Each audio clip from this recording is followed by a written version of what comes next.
Good morning class. आज हम लोग देखने वाले हैं एसिड बेस एंड साल्ट्स। ठीक है, अम्ल क्षार एवं लवण के बारे में। तो इससे पहले आपको अम्ल क्षार के बारे में तो पता ही होगा, है ना। तो चलो हम लोग स्टार्ट कर रहे हैं हम लोग अम्ल क्षार एवं लवण। ठीक है, तो यहाँ से स्टार्ट करते हैं। क्या आपने कभी सोचा है कि लाल चींटी या फिर ततैया के काटने पर साबुन रगड़ने की सलाह क्यों दी जाती है? हमने यह भी देखा है कि अगर कपड़े में हल्दी का दाग लग जाए तब उस पर साबुन लगाने से उसका रंग बदल जाता है। ये सब ने किया है ना, कि जब कपड़े पे हल्दी का दाग लग जाता है तो हम लोग जब साबुन से उसको रगड़ते हैं या फिर डिटर्जेंट से रगड़ते हैं तो वो क्या कौन से कलर का हो जाता है? लाल कलर का हो जाता है ना। अगर कोई व्यक्ति एसिडिटी से पीड़ित है तो उसे खाने का सोडा दिया जाता है, या है ना, खाने का सोडा या फिर क्या नींबू पानी बना देते हैं नमक वाला, है ना। तो ये सब हम लोग क्यों करते हैं? या फिर और देखें तो तांबे के बर्तन को चमकाने के लिए नींबू या फिर इमली के रस का उपयोग क्यों किया जाता है? ऐसा हम लोग अपने डेली जीवन में करते हैं, लेकिन क्यों करते हैं इसी कारण को जानने के लिए आज हम लोग स्टार्ट कर रहे हैं अम्ल क्षार एवं लवण के बारे में। ठीक है, सोचिए दैनिक जीवन में और कहाँ कहाँ अम्ल और क्षारक के प्रभाव दिखाई देते हैं। आपने कुछ सूचक के बारे में भी पढ़ा होगा। अब ये सूचक क्या है? सूचक जिसको इंग्लिश में हम लोग कहते हैं इंडिकेटर्स। तो इंडिकेटर को जानने से पहले हम लोग ये जानते हैं कि क्षार क्या होते हैं, अम्ल क्या होते हैं। अच्छा, अम्ल क्या होता है? जो स्वाद में खट्टा होता है, और क्षार क्या होता है? स्वाद में कड़वा होता है। साथ में हमने ये भी पढ़ा है कि जो पानी में घुलकर H+ आयन देते हैं वे अम्ल, और जो पानी में घुलकर OH- देते हैं वो क्षार कहलाते हैं, है ना। तो अब यहाँ पे देखते हैं इंडिकेटर्स क्या होते हैं। इंडिकेटर्स वे पदार्थ होते हैं जो क्या बताते हैं? अम्ल और क्षार या फिर उदासीन पदार्थ में वर्गीकृत करते हैं। मतलब सूचक क्या होते हैं? वे पदार्थ होते हैं जो हमें ये बताते हैं कि कौन सा पदार्थ खट्टा है, कौन सा पदार्थ तीखा है, कौन सा पदार्थ कड़वा है, कौन सा पदार्थ या फिर और कुछ है। मतलब इंडिकेटर्स हमें अम्ल, क्षार और उदासीन प्रकृति की पहचान करवाते हैं। जब हम लोग लिटमस पेपर के द्वारा अम्ल या फिर क्षार को डिफाइन नहीं कर पाते, या फिर हम लोग चख कर ये नहीं बता पाते कि अम्ल है कि क्षार है कि या फिर उदासीन प्रकृति का है, कोई भी पदार्थ अम्ल है कि क्षार है कि उदासीन प्रकृति का है, ये नहीं बता पाते, तब हम लोग अम्ल क्षार के मापन के लिए इंडिकेटर्स की सहायता लेते हैं। इंडिकेटर्स को हम लोग क्या करते हैं, जैसे कि हमें ये पता करना है कि चूने का स्वाद कैसा होता है, या फिर चूना अम्ल है कि क्षार है, तो हम लोग क्या करेंगे, इसके परीक्षण के लिए क्या डालेंगे? इंडिकेटर्स को मिलाएंगे। किसके साथ? चूने के साथ। अगर वो रंग में परिवर्तित हो रहा है, कैसा भी रंग में हो, अगर वो रंग में परिवर्तित हो रहा है तो क्या कहलाएगा? या तो वो अम्ल है या तो क्षार है। अगर वो अपने रंग में परिवर्तित नहीं करता है तो वो क्या है? उदासीन है। इंडिकेटर्स अपने रंग में परिवर्तन करके हमें ये बताते हैं कि दिए गया पदार्थ अम्ल है कि क्षार है कि उदासीन है। ठीक है, मतलब इंडिकेटर्स क्या काम है? अम्ल और क्षार का मापन करना या फिर उसका परीक्षण करना। ठीक, अगर हम अपने आसपास के वातावरण में ही देखें, अपने चारों तरफ देखें, तो बहुत से पदार्थ मिलते हैं जो अम्ल और क्षार में विभक्त होते हैं।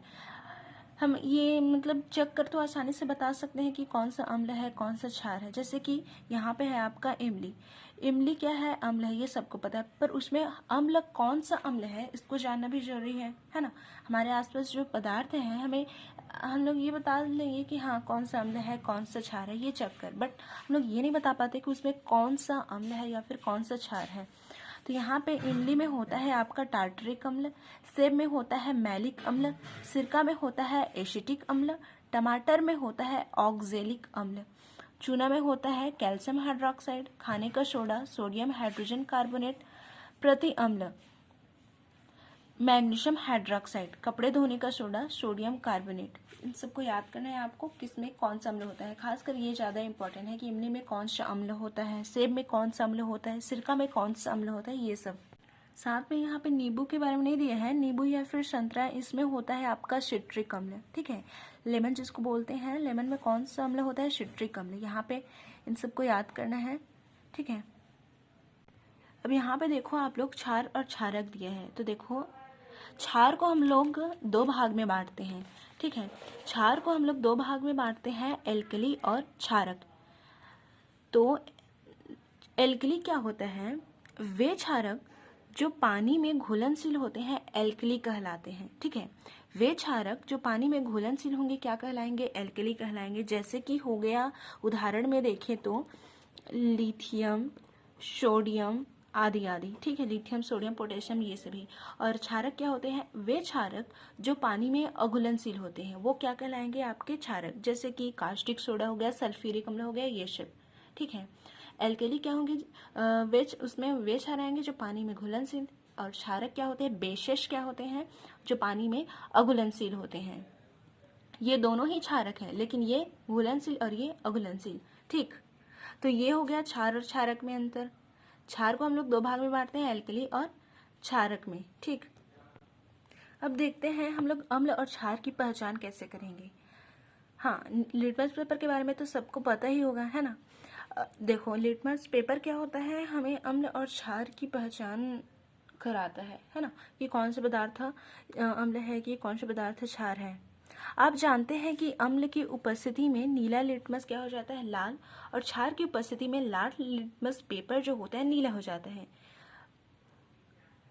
जो लिटमस पेपर होता है अम्ल की उपस्थिति में, मतलब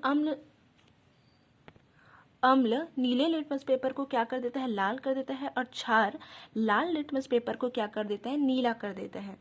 इसी तरह किसी विलयन की प्रकृति की जांच करने के लिए कुछ और पदार्थ का उपयोग किया जाता है, जिसने हमने पहले पढ़ा, जिसको हम लोग क्या कहते हैं? सूचक, इंडिकेटर्स, जो हमें अपने रंग में परिवर्तन कर ये बताते हैं कि अम्ल है कि वो क्षार है।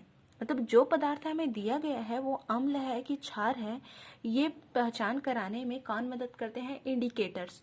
ठीक है, ये सूचक अपने रंग एवं अन्य गुणों में परिवर्तन के द्वारा हमें अम्ल एवं क्षार को पहचानने में सहायता करते हैं। ठीक है, तो ये जो सूचक होते हैं, इंडिकेटर्स होते हैं, वो प्राकृतिक भी होते हैं, कृत्रिम भी होते हैं। प्राकृतिक कैसे? गुड़हल, लाल पत्ता गोभी के रस एवं हल्दी आदि का उपयोग भी अम्ल क्षार सूचक के रूप में किया जाता है। मतलब गुड़हल हो गया और लाल पत्ता गोभी या फिर हल्दी, ये सभी क्या है? एक तरह से इंडिकेटर्स हैं। ठीक है, जो हमें अम्ल क्षार की पहचान कराने में मदद करते हैं। इसे हम लोग प्राकृतिक सूचक कहते हैं। इसी तरह से आप लोग और अपने तरीके से सूचक बना भी सकते हो ना। अब यहाँ पे है कुछ रासायनिक सूचक जो कृत्रिम है, जैसे कि मेथिल रेड, मेथिल ऑरेंज, फिनॉल्फथैलीन, ये सभी क्या है? रासायनिक सूचक है। इसका भी उपयोग हम लोग किसके लिए करते हैं? अम्ल और क्षार की पहचान के लिए करते हैं।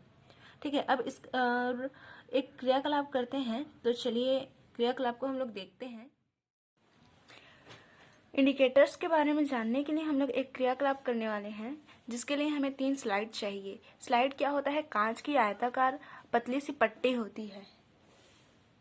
तो इसमें क्या करेंगे? हम लोग 3 स्लाइड लेंगे, पहला, दूसरा, तीसरा। ठीक है, सबसे पहले की जो स्लाइड रहेंगी उसमें फिनॉल्फथैलीन की बूंदें डालेंगी। कितनी बूंदें? 3 बूंद डालना है। फिनॉल्फथैलीन क्या है? फिनॉल्फथैलीन एक इंडिकेटर है जो हमें ये बताएगा कि जो हम लोग यहाँ पे पदार्थ डाल रहे हैं या फिर कुछ भी जो लिक्विड डाल रहे हैं वो अम्ल है कि क्षार है। ठीक है, तो सबसे पहले स्लाइड लेना है, उसमें फिनॉल्फथैलीन की 3 बूंद डालना है। एक और स्लाइड लेना है, उसमें मेथिल ऑरेंज की 3 बूंद डालना है। और एक और स्लाइड लेना है, तीसरी स्लाइड, जिसमें गुड़हल के फूल के रस की 3 बूंद डालनी है। ठीक है, जो सबसे पहले हम लोग स्लाइड लिए थे जिसमें हमने फिनॉल्फथैलीन की बूंदें डाली थी, उसमें क्या करना है? जो पहला ड्रॉप है हमारा, उसमें तनु HCl को डालेंगे, तनु हाइड्रोक्लोरिक अम्ल को। अच्छा, यहाँ पे तनु क्या होता है? सांद्र क्या होता है? देखो, कोई भी जो सॉल्यूशन होता है उसमें 2 चीज़ होते हैं। कोई भी सॉल्यूशन होता है तो उसमें 2 चीज़ होता है। कौन कौन सा? विलेय होता है और क्या होता है? विलायक, है ना। जैसे कि यहाँ पे एक बीकर है, इसमें क्या है? पानी भरा हुआ है।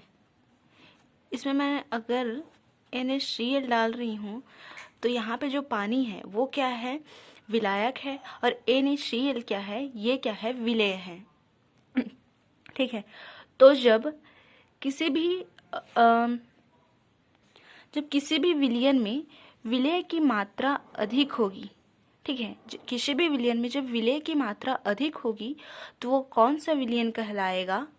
सांद्र विलयन कहलाएगा। जैसे कि इसमें मैंने पानी में मैंने NaCl की मात्रा डाली है ना। अगर NaCl की मात्रा अधिक होगी तो वो हमारा तनु विलयन सांद्र विलयन कहलाएगा।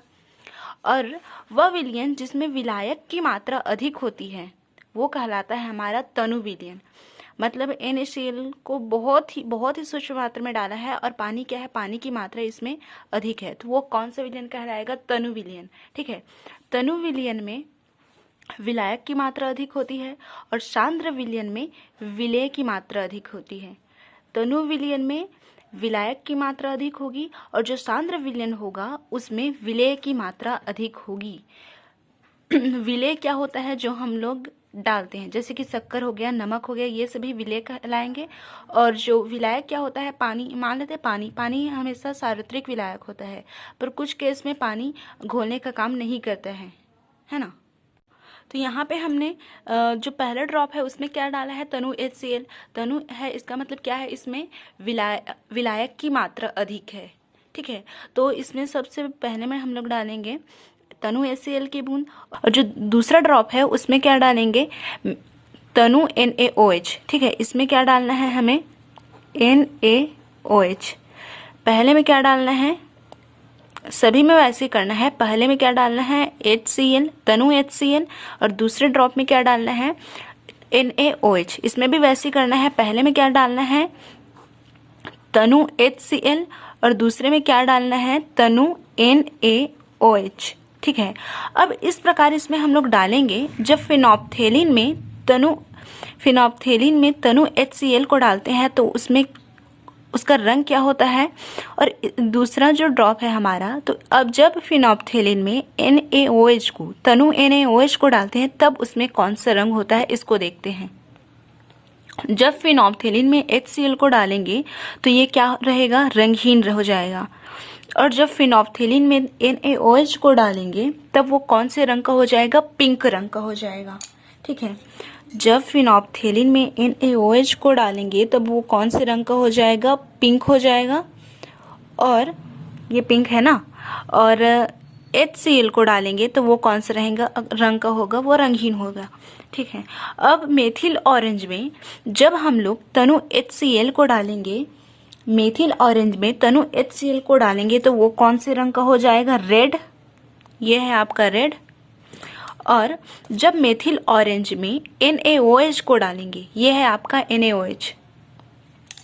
इसमें क्या डालना है, इसमें NaOH को डालना है। तो इसमें जब NaOH को डालेंगे मेथिल ऑरेंज में तो वो कौन से रंग का हो जाएगा, ये हो जाएगा आपका पीला कलर का। ठीक है, अब उसी प्रकार गुड़हल में जब HCl को डालते हैं तो वो कौन से रंग का हो जाएगा, गहरा गुलाबी रंग का हो जाएगा। HCl को डालेंगे तो वो गहरा गुलाबी रंग का हो जाएगा। और जब उसमें NaOH को डालेंगे तब वो कौन से रंग का हो जाएगा, हरा रंग का हो जाएगा। ठीक है, मतलब जब फिनोप्थेलिन में अम्ल को डालते हैं, ठीक है, अम्ल को डालते हैं तो वो रंगहीन, और जब क्षार को डालते हैं तो वो गुलाबी। मेथिल ऑरेंज में अम्ल को डालते हैं तो रेड, और जब क्षार को डालते हैं तो कौन सा रंग होता है, पीला। उसी प्रकार गुड़हल के फूल के रस में जब अम्ल को डालते हैं तो वो हो जाता है आपका गहरा गुलाबी, और जब क्षार को डालते हैं तो वो हो जाता है आपका हरा रंग। ये हो जाएगा आपका हरा रंग, क्योंकि इसमें हमने डाला है क्षार को। ठीक, तो इस प्रकार सूचक इंडिकेटर जो होते हैं, हम रंग परिवर्तन करके ये बताते हैं कि जो पदार्थ डाला गया है, जो लिक्विड हम लोग डाल रहे हैं वो अम्ल है कि क्षार।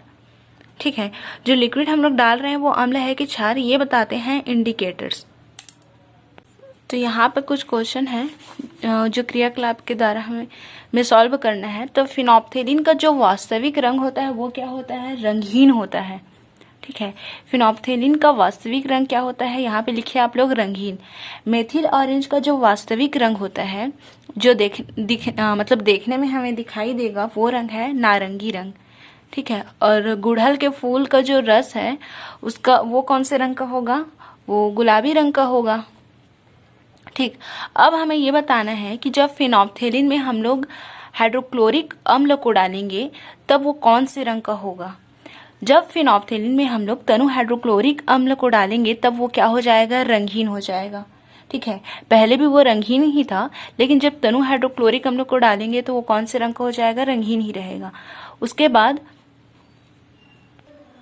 और जब इसी फिनोप्थेलिन में सोडियम हाइड्रोक्साइड को डालेंगे तो वो कौन से रंग का हो जाएगा, वो हो जाएगा गुलाबी रंग का। ठीक, उसके बाद दूसरा इंडिकेटर है हमारा मेथिल ऑरेंज। मेथिल ऑरेंज का जो वास्तविक रंग होता है वो क्या होता है, नारंगी रंग होता है।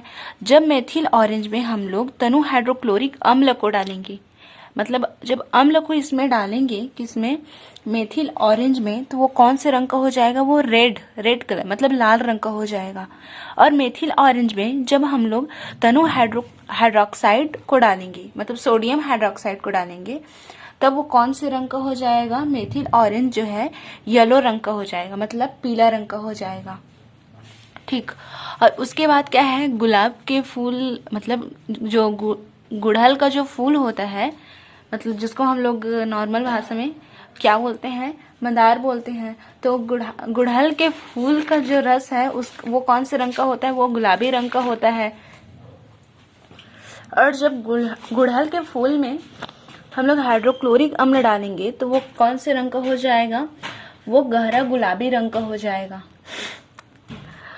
और जब उसमें सोडियम हाइड्रोक्साइड डालेंगे तो वो कौन से रंग का हो जाएगा, वो हरा कलर का हो जाएगा। ठीक,